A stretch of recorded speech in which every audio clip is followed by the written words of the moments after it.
नमस्ते, good morning, क्या हाल चाल है।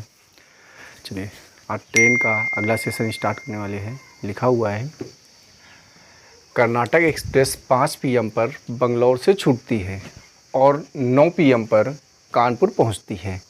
कुर्ला एक्सप्रेस 7 PM पर कानपुर से छूटती है और 10:30 PM पर बंगलौर पहुंचती है। तो किस समय पर दोनों रेलगाड़ी एक दूसरे को पार करेंगी। कहा गया है कि अगर एक ट्रेन है कुर्ला एक्सप्रेस, सपोज ये दो स्टेशन हैं, एक है बंगलौर, अगर बंगलौर से चलती है, बेसिक कौन सा समझते हैं, बंगलौर से चलती है तो ये पहुंचती है कहाँ पे, कानपुर। कानपुर पहुंच जाती है। अगर बंगलौर से छूटती है कानपुर पहुंचती है तो बंगलौर से छूटती है 5 PM पे और कानपुर पहुंचती है 9 PM पे। ध्यान से समझना। तो इनके बीच में 4 घंटे का समय लगा। कितना समय लगा इनका? 4 घंटे का समय लगा। क्लियर है? 4 घंटे का समय लगा। अगर एक दूसरी ट्रेन अगर कानपुर से छूटे और बंगलौर आ जाए, ठीक है, कानपुर से छूटती है 7 PM पर, क्लियर है, 7 PM पे छूटती है और यहाँ पे पहुँचती है कितने बजे? 10:30 PM पे। क्लियर है? तो आप पता हो गया कितना समय लगा इसको। इसको T1 बोल सकते हैं, इसको बोल सकते हैं T2, जो कि लगा है 3.5 घंटे। क्लियर है? 3.5 घंटे मतलब कि 3 से ही 1/2 अर्थात 7/2 घंटे। क्लियर है? अब हमने बताया था इन दोनों के बीच की क्या निकालने। अगर हमें दूरी पता हो तो सपोज कर सकते हैं ऐसा नंबर ले जो 4 और 7 से कटे। तो अगर हम यहाँ पे कितना किलोमीटर ले सकते हैं, इसकी दूरी 28 किलोमीटर। कितना ले लेते हैं? 28, यानी 4 और 7 का LCM, यानी इन 4 और 7 का अगर हम LCM ले लेंगे तो 28 किलोमीटर की दूरी सपोज कर लेते हैं। ठीक है, तो पहले के द्वारा इसकी चाल कितनी हो जाएगी? अगर ये इधर चल रही है तो 28 किलोमीटर जाने के लिए 4 घंटे का समय लेता है, तो इसकी स्पीड क्या आ जाएगी? 7 किलोमीटर प्रति घंटा। और अगर इसकी चाल देख लेते हैं तो इसकी चाल क्या हो जाएगी? 28 चलेगी 7/2 घंटे में। तो आपको पता है कि 28 × 2/7, 7 चौके 28 और 4 दूनी 8 किलोमीटर प्रति घंटा, है ना। ठीक है, 8 किलोमीटर प्रति घंटा इसकी स्पीड हो जाएगी। ठीक है, यानी अगर इधर वाली ट्रेन का बंगलौर से कानपुर जाने वाले की स्पीड 7 किलोमीटर है और कानपुर से बंगलौर की तरफ आने वाले की स्पीड हो गई है 8 किलोमीटर, 28 किलोमीटर की दूरी तय करनी है। आप देख सकते हैं पहले वाली ट्रेन चल रही है 5 बजे और दूसरे वाली चल रही है 7 बजे। तो इन 2 घंटे में, यानी पहले वाली ट्रेन जो है 2 घंटे में कितनी दूरी चलेगी? तो पहली द्वारा चली दूरी क्या हो जाएगी भाई? कितने घंटे में? 2 घंटे में। ठीक है, क्योंकि 5 बजे ये चल रही है और 7 बजे ये चल रही है, तो 2 घंटे में कितना? 1 घंटे में चलती है पहले वाली 7 किलोमीटर, तो 2 घंटे में कितना चलेगी? 14 किलोमीटर, हाँ है ना। तो शेष कितना बचा होगा? शेष बचा होगा 28 में से आप 14 माइनस करोगे, कितना बचेगा? 14 किलोमीटर, हाँ है ना। अब 14 किलोमीटर बची होगी, तो अब जब ये ट्रेन इधर की तरफ चलना चालू हो गई है तो ये दूसरी वाली, यानी कि जो इधर वाली है कानपुर से चल रही है, वो भी स्टार्ट हो जाएगी चलने। ठीक है, तो ये चलती है 7 किलोमीटर, ये चलती है 8 किलोमीटर। तो कौन सी स्पीड लगेगी? रिलेटिव स्पीड, सापेक्षिक चाल। तो सापेक्षिक चाल आपकी कितनी हो जाएगी? अगर सापेक्षिक चाल देखते हैं तो 7 + 8 कितना आ जाएगा भैया? 15 किलोमीटर प्रति घंटा। 15 किलोमीटर प्रति घंटे की स्पीड से चलना है और 14 किलोमीटर, तो इनको मिलने में लगा समय कितना हो जाएगा? 14/15, अरे दूरी बटे चाल। और इसको मिनट में बदलने के लिए क्या करेंगे? 60 से गुणा, तो 15 चौके 60 और 14 × 4 कितना आएगा? 56 मिनट। ठीक है, यानी 56 मिनट में आपस में मिलेंगे, 56 मिनट बाद आपस में मिलेंगे। लेकिन कै बजे स्टार्ट हुई सेकेंड वाली सुई, सेकेंड वाली ट्रेन? 7 बजे। तो यानी कि मिलने का समय क्या हो जाएगा इनका? 7 बजकर कितने मिनट? 56 मिनट। इट्स क्लियर है? 7:56 पे दोनों आपस में क्या होंगे? मिलेंगे। क्लियर है? फिर से एक बार देख लेते हैं क्या किया गया है।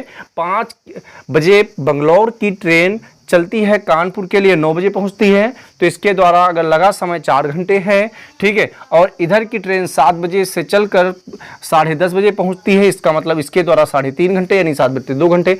अब हम क्या करेंगे, इनके बीच की निश्चित दूरी है, सपोज कर लेते हैं कितनी है, 28 किलोमीटर, ठीक है। क्योंकि 4 और 7 से कटने वाला नंबर हमें चाहिए, तो हमें पहले वाले के द्वारा पहले के द्वारा लगी चाल क्या हो जाएगी, 7 किलोमीटर हो जाएगी। अगर दूसरे के द्वारा चली गई चाल क्या हो जाएगी, 28/7/2, 2 ऊपर पहुंच जाएगा तो 8 किलोमीटर। अब लेकिन एक समस्या है कि निश्चित समय पे तो चल नहीं रहे, एक 5 बजे छूट रही है, एक 7 बजे, यानी 2 घंटा बाद छूट रही है। कौन सी, दो जो कानपुर से चल रही है। तो पहले के द्वारा चली गई दूरी कितनी होगी 2 घंटे में, तो वो 14 जाएगी। शेष 14 किलोमीटर चलना है, दोनों के द्वारा तय करना है। रिलेटिव स्पीड आएगी, रिलेटिव स्पीड हम देखेंगे 15 आ जाएगी, और इनको कितने मिलने में लगे समय कितना आ जाएगा, 14/15, और मिनट बदलने के लिए 60 से मल्टीप्लाई करेंगे तो हो जाएगा 56 मिनट, ठीक है। यानी 7:56 पे आपस में मिलेंगे। एक कॉन्सेप्ट ये है, दूसरा कॉन्सेप्ट अगला देखिए। आप ध्यान समझना, इन दोनों के जो छूटने का समय देख लेते हैं, छूटने का समय अगर निश्चित नहीं है, देख लेते हैं अलग अलग है,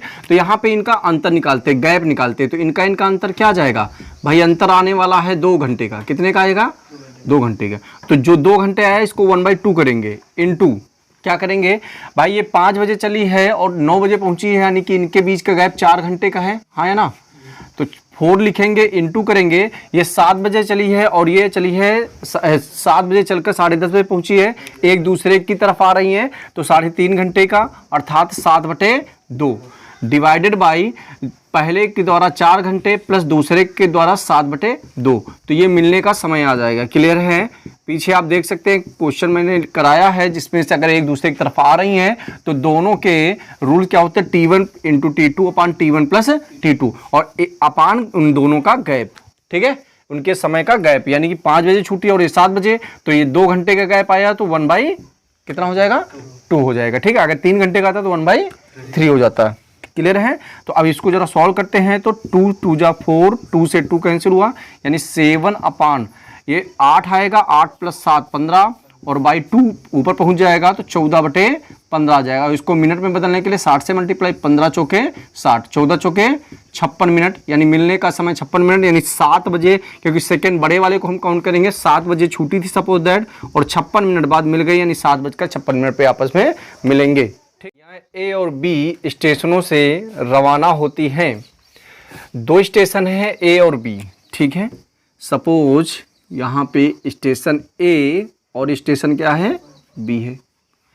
एक इधर से रवाना होती है और एक इधर से ट्रेन रवाना होती है, क्रमशः 50 किलोमीटर, यानी ए चलती है 50 किलोमीटर प्रति घंटे की स्पीड से, और बी चलती है इधर की तरफ 60 किलोमीटर प्रति घंटे की तरफ। यानी ए इधर रवाना हो रही है और बी इधर से रवाना हो, बी स्टेशन से रवाना हो रही है। कि चाल से एक दूसरे की ओर चलते हैं। जब वे एक दूसरे से मिलते हैं, यानी सपोज दैट यहाँ पे मिलते हैं, कहाँ मिलते हैं, सी स्थान पे मिलते हैं। अगर यहाँ मिलते हैं तो इनके द्वारा लगा समय, इधर से भी इसके द्वारा लगा समय और इसके द्वारा लगा समय, दोनों आपस में क्या होंगे, बराबर होंगे, ठीक है। उस स्थान तक दूसरी रेलगाड़ी पहली वाली की अपेक्षा 120 किलोमीटर अधिक चलती है। अगर पहली वाली चलती है x किलोमीटर तो दूसरी वाली चलेगी कितनी, x + 100, दूसरी वाली से 120 किलोमीटर ज़्यादा चलती है, हाँ है ना, ठीक है। तो अब यहाँ पे आपको बताना है कि इनके द्वारा टोटल डिस्टेंस क्या होगी। तो आपको पता है, यानी कि समय यहाँ पे क्या लगा है, समान लगा है, हाँ या ना। अरे समय मिलने का समय दोनों का समान होगा ना। अगर समय समान लगा हुआ है तो आप ये बताओ, यहाँ से सी तक पहुँचने में लगा समय और बी से सी तक पहुँचने में लगा समय दोनों का बराबर है। तो अगर ये डिस्टेंस x है तो x बटे कितना हो जाएगा, 50, है ना। अरे दूरी बटे चाल बराबर, यार इसका समय देख लेते हैं, x + 120 और बटे कितना, 60, 0 से 0 काट दे, क्रॉस मल्टीप्लाई करें, 6x + 5x बराबर 5x और प्लस 600, है ना। अब यहाँ x का मान कितना किलोमीटर आएगा, 600 आएगा, है ना। अब अगर x का मान 600 आया है तो अगर ये 600 चलेगा तो ये 600 प्लस कितना चलेगा, 120 चलेगा, तो टोटल 720 हो जाएगा। यानी आंसर क्या आएगा, 600 + 720, अर्थात टोटल आ जाएगा 1320 किलोमीटर।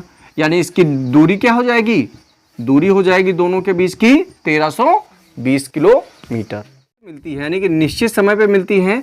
अगर समय निश्चित है, आपको बता देते हैं समय निश्चित है, अगर समय निश्चित है तो क्या होता है, इनकी चाल का अनुपात निकालते हैं ए के द्वारा और बी के द्वारा, ठीक है। तो इसका 50 और इसका क्या आएगा 60 आएगा, ठीक है। ये चाल हो गई है, ठीक है। अगर इनका अनुपात निकालें तो 5 अनुपात कितना आ जाएगा, 6 आ जाएगा, हाँ है ना, ठीक है। तो अब ये बताओ हमें यहाँ पे एक दूसरे से कितने किलोमीटर की दूरी पे है, 120 किलोमीटर की दूरी पे, है ना, ठीक है। तो आप ये बताओ अगर चाल का अनुपात इतना है तो क्या इनके दूरी का अनुपात तो वही होता है, दूरी का अनुपात क्या होता है, वही होता है, ठीक है। और ये इससे 1 किलोमीटर ज्यादा जा रही है, यहाँ पे एक पे कितना आएगा 120 किलोमीटर। तो आप बता नहीं सकते हो 120 एक का हिस्सा है तो दूरी यहाँ पे 5 चलेगी, तो 5 गुणे 120 यानी कितना आएगा 600, और यहाँ पे 6 के हिसाब से चलेगी, यहाँ पे कितना चलेगी 720, और कुल दूरी कितनी हो जाएगी भाई, कुल दूरी हो जाएगी 600 प्लस 720। यही तो मैंने चाल दूरी समय वाले कॉन्सेप्ट पे बताया था 1320 किलोमीटर। हाँ, कहा गया है एक ट्रेन 90 किलोमीटर की दूरी समान गति से तय करती है। मतलब ट्रेन जो है कितने किलोमीटर की दूरी है, 90 किलोमीटर की दूरी समान गति से। मान लेते पहले समान गति क्या रही होगी, समान गति क्या रही होगी, अगर समान गति x मान लेते हैं, फिर कहा गया यदि उसकी स्पीड बढ़ा दी जाए, अगर स्पीड फिर बढ़ाई जाएगी तो x प्लस कितना हो जाएगा 15, तो 30 मिनट कम समय लगता। भाई सीधी सी बात है, स्पीड जब बढ़ाओगे तो समय कम लगेगा, तो इसके द्वारा लगा समय कितना होगा, दूरी बटे 4, ठीक है, और माइनस क्या हो जाएगा, क्योंकि हम 30 मिनट कम समय लगा, दूरी बटे 4 बराबर 30 मिनट का मतलब 1/2 घंटे, हाँ है ना, ठीक है। अरे दूरी बटे 4, दूरी बटे 4 बराबर समय होता है, तो पहले के द्वारा 30 मिनट ज़्यादा लगा और दूसरे के द्वारा 30 मिनट कम लगा है, तो दोनों का अंतर आधे घंटे का आया, ठीक है। अब यहाँ से अगर हम x की वैल्यू निकालना चाहें तो निकाल सकते हैं, ठीक है। क्रॉस मल्टीप्लाई करके सेकेंड ऑर्डर इक्वेशन बनेगी, काफ़ी लंबा हो जाएगा, ठीक है। तो इस क्वेश्चन को लगाने के लिए एक आसान सा मेथड बता रहे हैं। क्या करना है, 90 किलोमीटर की दूरी ले लेना, ठीक है, और कितना बढ़ा रहा है, 15 बढ़ा रहा है, हाँ है ना, स्पीड कितनी बढ़ा रहा है 15 बढ़ा रहा है, और कितना मिनट है 30 मिनट है। मिनट को अगर घंटे में बदलेंगे तो 1/2 घंटा हो जाएगा।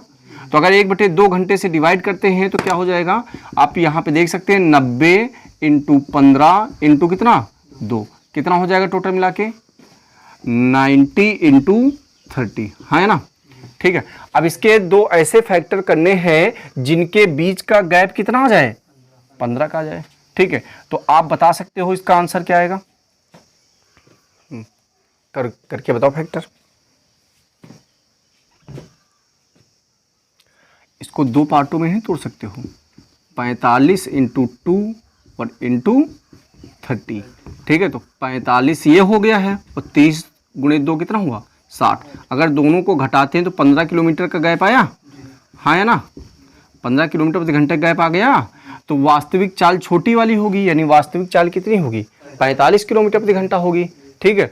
और हमारी बढ़ी हुई चाल क्या हो जाएगी 60 किलोमीटर प्रति घंटा हो जाएगी। एक और बताया था, इधर लिख देना है आपको क्या चाल, इधर लिख देना है क्या आपको समय। जब चाल आधा घंटा चलती है, आधा घंटा 1/2 घंटे, ठीक है, तो इसकी स्पीड 15 किलोमीटर प्रति घंटा होती है, ठीक है। जब 1 घंटे में इसकी स्पीड कितनी हो जाएगी 30, और क्रॉस मल्टीप्लाई करके चेक करना है, क्रॉस मल्टीप्लाई करके चेक करना है ऐसे, ठीक है। उनका गुणनफल कितना आना चाहिए 90 किलोमीटर आना चाहिए, है ना। अगर हम यहाँ पे बात करें 1.5 घंटे की, अगर 1.5 घंटे में देखते हैं तो ये कितना जाएगा 45 जाएगा, ठीक है। अगर फिर भी मल्टीप्लाई करके देखते हैं, इस वाले को इसके साथ मल्टीप्लाई करें या इसको इससे मल्टीप्लाई करें तो 45 आता है। अगर 2 घंटे की बात करते हैं तो 2 घंटे में ये जाएगा कितना, 15 और जुड़ जाएगा, 60 किलोमीटर जाएगा। अब ये क्रॉस मल्टीप्लाई करके चेक कर लीजिए तो 45 गुना 90 और 60 से गुणा करेंगे तो भी 90 आ रहा है। तो हमें चाहिए कौन सी चाल, प्रारंभिक चाल। तो वास्तविक चाल ऊपर होती है क्योंकि बढ़ा के ही तो 60 किलोमीटर होगा। तो यानी वास्तविक चाल हमारी क्या होगी, वास्तविक चाल हमारी क्या होगी, 45 किलोमीटर प्रति घंटा। क्लियर है? ठीक। गाड़ी ए तथा बी स्टेशनों के बीच की दूरी 45 मिनट में तय करती है। यदि उस रेलगाड़ी की गति 5 किलोमीटर प्रति घंटा कम कर दी जाए तो वही दूरी 48 मिनट में तय करती है। तो ए और बी के बीच की दूरी क्या होगी? अगर बेसिक चाहते हैं तो बेसिक ही बन जाएगा। अगर सपोज कर लेते हैं कि इसकी गति क्या होगी, अगर प्रारंभिक गति हम देख लेते हैं तो प्रारंभिक गति क्या मान लेते हैं, x किलोमीटर प्रति घंटा, है ना? ठीक है। तो आप बताओ अगर x के स्पीड से चलता है 45 मिनट लगते हैं वही दूरी तय करने में, तो इसके द्वारा चली गई दूरी क्या होगी, दूरी गुणे समय, है ना? ठीक है, बराबर समय, चाल गुणे समय बराबर दूरी होता है। ठीक है, दूरी बराबर क्या होता है, चाल इंटू समय होता है। ठीक है, तो चाल हमारी x है और 45 मिनट लगा। अगर मिनट को हम किस में बदल दें भैया, घंटे में, तो 60 से डिवाइड कर दें तो पहले के द्वारा चली गई दूरी पता हो जाएगी। अब वही दूरी को 5 किलोमीटर की स्पीड कम करके तो इसकी स्पीड क्या होगी, x माइनस 5, हाँ है ना? और समय कितना लगा, 48 मिनट लगा। 48 बटे कितना, 60। ये दोनों दूरियां आपस में बराबर होंगी कि नहीं होंगी, दोनों ही दूरियां बराबर होंगी। ठीक है, अगर दोनों दूरियां बराबर हैं तो आप समझ सकते हैं कि x की वैल्यू क्या आएगी, यानी अगर चाल निकल आएगी तो हम इस दूरी x का मान रख के यहाँ पे दूरी भी निकाल सकते हैं। तो भैया क्या किया जाए, 0 से 0 60 से 60 काट दिया जाए। ठीक है, अगर इसको काटते हैं तो ये आ जाएगा आपका कितना, कट जाएगा किससे, 3 से, तो ये 15 आ जाएगा। और ये कितना किससे कटेगा, 3 से, तो ये 16 आ जाएगा, है ना? और 15x बराबर ये हो जाएगा 16x माइनस 80। तो अगर x की वैल्यू निकालेंगे तो 80 किलोमीटर प्रति घंटा इसकी क्या हो जाएगी, चाल हो जाएगी। तो क्या आप दूरी नहीं निकाल सकते हो, आप दूरी निकाल सकते हो। क्या है दूरी, यही तो है, x का मान 80 है और ये 45 बटे 60 है। 0 से 0 कट गया।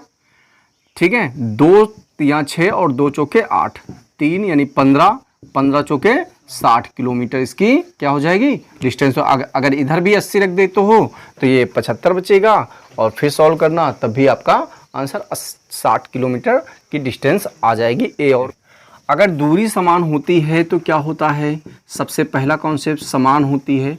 तो अगर हम यहाँ पे समय का अनुपात निकाल लें, क्या निकालें, समय का अनुपात, तो पहला 45 की स्पीड चलता है, दूसरा चलता है 48 की स्पीड। अगर इसको सॉल्व करेंगे तो ये आ जाएगा 15 अनुपात कितना, 16 आ जाएगा।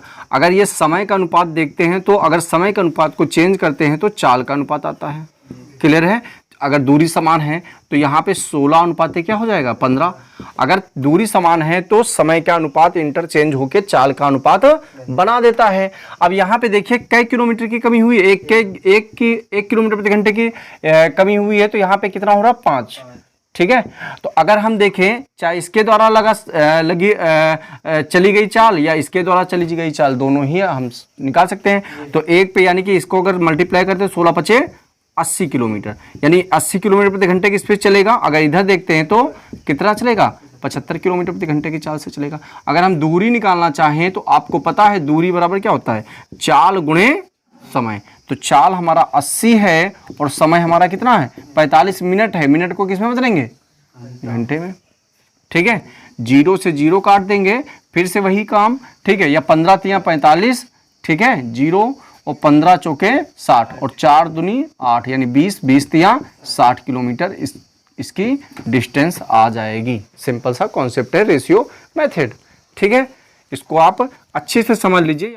कहा गया है एक रेलगाड़ी Q के लिए P से चलती है, यानी कि अगर कोई स्टेशन P है, P से अगर Q के लिए चलती है, उसी समय एक अन्य रेलगाड़ी यानी निश्चित समय पे ही चलती है, अन्य रेलगाड़ी P जाने के लिए Q से चलती है, यानी एक इधर से चलती है और एक ट्रेन इधर से चलती है। ठीक है, दोनों रेलगाड़ियां 6 घंटे बाद मिलती हैं, यानी कि सपोज दैट यहां पे मिलती हैं कितने घंटे बाद? 6 घंटे बाद। ठीक है, आर पे अगर दोनों रेलगाड़ियां मिलती हैं, अगर यहाँ पे 6 घंटे बाद मिलेंगी, तो इसके द्वारा यहाँ तक तय की गई दूरी और इसके द्वारा यहाँ तक तय की गई दूरी को अगर जोड़ लेते हैं तो दोनों मिला के कितना आ जाएगा? 528, यानी कि टोटल 528 किलोमीटर की डिस्टेंस हो जाएगी।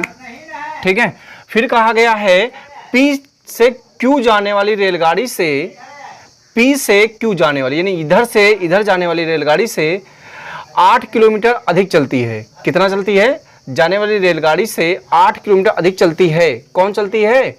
आने वाली। ठीक है, अगर ये x की स्पीड से चलती है, x किलोमीटर प्रति घंटे की स्पीड से चलती है, तो ये चलेगी x प्लस 8 किलोमीटर प्रति घंटे की स्पीड से। हाँ है ना? यदि P से Q के दूरी 528 किलोमीटर है तो P से Q जाने वाली रेलगाड़ी की गति क्या होगी, मतलब इसकी गति क्या होगी? तो आप हमें बताओ, x की स्पीड से चलती है, 6 घंटे तक चलती है, तो इसके द्वारा चली गई दूरी क्या होगी? 6x। अरे चाल गुणे समय। और अगर x प्लस 8 की स्पीड से 6 घंटे तक चलेगी तो x प्लस 8 इंटू कितना? 6। और अगर इन दोनों को जोड़ दें, यहां से यहां तक की दूरी और यहां से यहां तक की दूरी, और दोनों दूरियां मिलाती हैं 528। क्या आप सॉल्व कर सकते हो? सॉल्व करें। ये 6x प्लस कितना आ जाएगा? 6x और प्लस 48 इज इक्वल टू 528। जरा इसको सॉल्व करें तो 12x इज इक्वल टू कितना आ जाएगा? 8 से 8 जाएगा, 0 आ जाएगा, अब 12 में से 5 यानी 480 किलोमीटर। हाँ है ना? ठीक है, अरे 48 उधर जाएगा, 80 480 आएगा, x का मान कितना आएगा? 480 बटे 12, 12 चौके 48, यानी 40 किलोमीटर प्रति घंटा की स्पीड रही होगी। किसकी? P से Q की तरफ जाने वाली। ठीक है, इस तरीके से हम क्वेश्चन को आसानी से सॉल्व कर सकते हैं। ठीक है, आज के लिए इतना ही है। धन्यवाद, थैंक यू।